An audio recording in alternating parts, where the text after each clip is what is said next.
नमस्कार, जोहार, राधे राधे। स्वागत है आप सभी का इस नए ब्लॉग में, इस नए वीडियो में। दोस्तों, मैं हूं आपका दोस्त सूरज कुमार दिनकर। और अगर आप इस वीडियो पे नए हैं तो मुझे सब्सक्राइब कर लें, बेल आइकन दबा लें ताकि आपको हमेशा अपडेट मिलता रहे। जैसा कि मैंने बताया था कि मेरी कोशिश हमेशा रहती है कि आप सबको देश दुनिया की नई अपडेट्स, नई खबरों से रूबरू कराते रहें ताकि आप हमेशा अपडेट रहें। सरकार की क्या नई घोषणा है उसके बारे में बात करें तो दोस्तों, अभी जो सबसे अहम मुद्दा जो इस देश में चल रहा है वो वक्फ संशोधन बिल का है। वक्फ बोर्ड क्या है ये संशोधन बिल, इस पे बहुत डिटेल्ड में बात नहीं करेंगे क्योंकि डिटेल में बात करने के लिए बहुत लंबा समय चाहिए। ब्रीफ में हम लोग बात करेंगे और इसको समझेंगे। कल लोकसभा में बहुमत के साथ जो है ये बिल पारित हो गया और इसके सपोर्ट में यानी इसके समर्थन में 288 सांसदों ने अपना समर्थन इसको दिया और 232 वोट इसके विपक्ष में पड़े। मतलब 232 सांसदों ने इस पर अपनी नाराज़गी जताई। विपक्ष का कहना है कि इस बिल के माध्यम से सरकार मुस्लिमों का शोषण करेगी, मुस्लिमों की संपत्ति पर अपना अधिकार जमाएगी और उनके हक को छीनना चाहती है। जबकि सरकार का दलील ये है कि इससे मुस्लिमों का उत्थान होगा, इससे वक्फ बोर्ड की जो संपत्ति है, जो उसका कानून है, उसमें पारदर्शिता आएगी और किसी भी तरह की ज़्यादती उन पे नहीं होगी। आप सबको बता दें कि वक्फ बोर्ड जो है भारत का, वो दुनिया का सबसे बड़ा मुस्लिम संस्था है जिसके पास सबसे अधिक संपत्ति है। अगर हम लोग ज़मीन की बात करें तो लगभग 8.5 लाख एकड़ ज़मीन जो है वो वक्फ बोर्ड के पास है। करीब 8 लाख के लगभग 8 लाख संपत्ति जिसकी वैल्यू करोड़ों में नहीं अरबों में है, उतनी वक्फ बोर्ड के पास अभी है।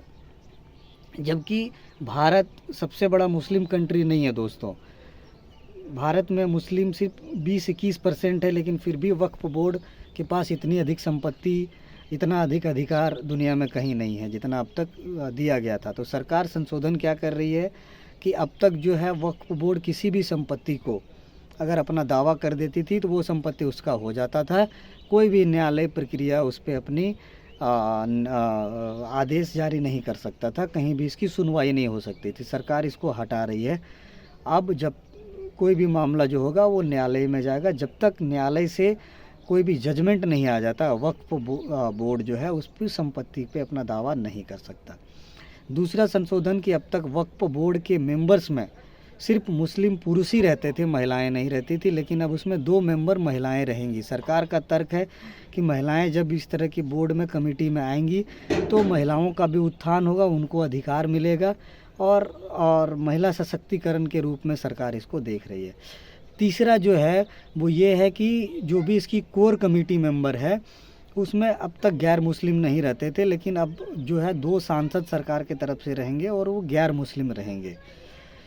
चौथा जो है वो सरकार हर साल इसके संपत्ति का ऑडिट कराएगी कि वक्फ बोर्ड के पास अभी कितनी संपत्ति है, कितनी नहीं है, क्या रेवेन्यू आ रहा है, नहीं आ रहा है, इसकी ऑडिट प्रॉपर सरकार करेगी।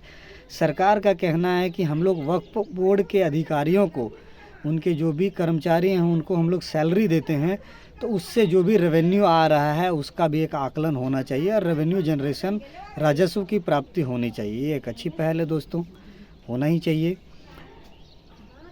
पांचवा जो इसमें है वो ये है कि सरकार जो है इसमें पारदर्शिता लाने के साथ साथ सरकार चाह रही है कि इसका जो रिक्रूटमेंट भी हो वक्फ बोर्ड का, उसमें भी सरकार का हस्तक्षेप हो और सरकारी तंत्र से माध्यम से ही इसका रिक्रूटमेंट हो।